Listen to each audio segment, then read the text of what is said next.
کیا پاکستان چین کے طرز پہ پاکستان میں انٹرنیٹ فائر وال سسٹم تعمیر کرنے جا رہا ہے؟ اس وقت پاکستان میں یہ بحث ہو رہی ہے کہ حکومت ملک میں انٹرنیٹ کو کنٹرول کرنے کے لیے فائر وال سسٹم نافذ کرنے جا رہی ہے۔ اسی طرح کا ایک نظام چین میں پہلے سے موجود ہے اور اس فائر وال سسٹم کے ذریعے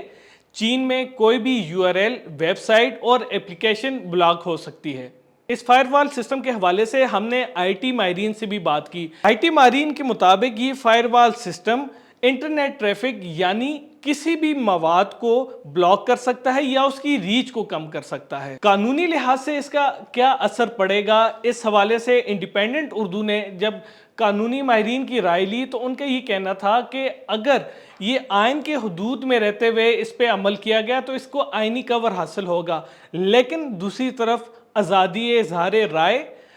کسی بھی شہری کی پرائیویسی، اس کے ڈیٹا مواد کی پرائیویسی اگر متاثر ہوتی ہے تو ایسا کوئی بھی نظام عدالت میں چیلنج ہو سکتا ہے۔ جب اس حوالے سے ٹیلی کام کمپنی سے رابطہ کیا گیا تو ان کی جانب سے ہمیں یہ جواب دیا گیا کہ اس طرح کا کسی قسم کی بھی کمیونیکیشن، اس طرح کی کوئی بھی پیغام رسائی حکومت نے ہمارے ساتھ فی الحال نہیں کی۔ اسی طرح انٹرنیٹ سروسز فراہم کرنے والی کمپنی ٹرانس ورلڈ سے جب رابطہ کیا تو ان کا جواب بھی یہی تھا کہ ہماری لیگل ٹیم کو فی الوقت حکومت کی طرف سے کوئی بھی جواب موصول نہیں ہوا۔ دوسری طرف سوشل میڈیا پہ یہ خبریں بھی گردش کر رہی تھی کہ پاکستان ٹیلی کام اتھارٹی فائر وال سسٹم کے لیے ایک ٹینڈر جاری کیا ہے جس کے لیے اس نے بولیاں طلب کی ہیں، لیکن پاکستان ٹیلی کام اتھارٹی کی جانب سے انڈیپینڈنٹ اردو کو بتایا گیا کہ یہ فائر وال سسٹم صرف ان کے اندرونی سافٹ ویئرز کو محفوظ بنانے کے لیے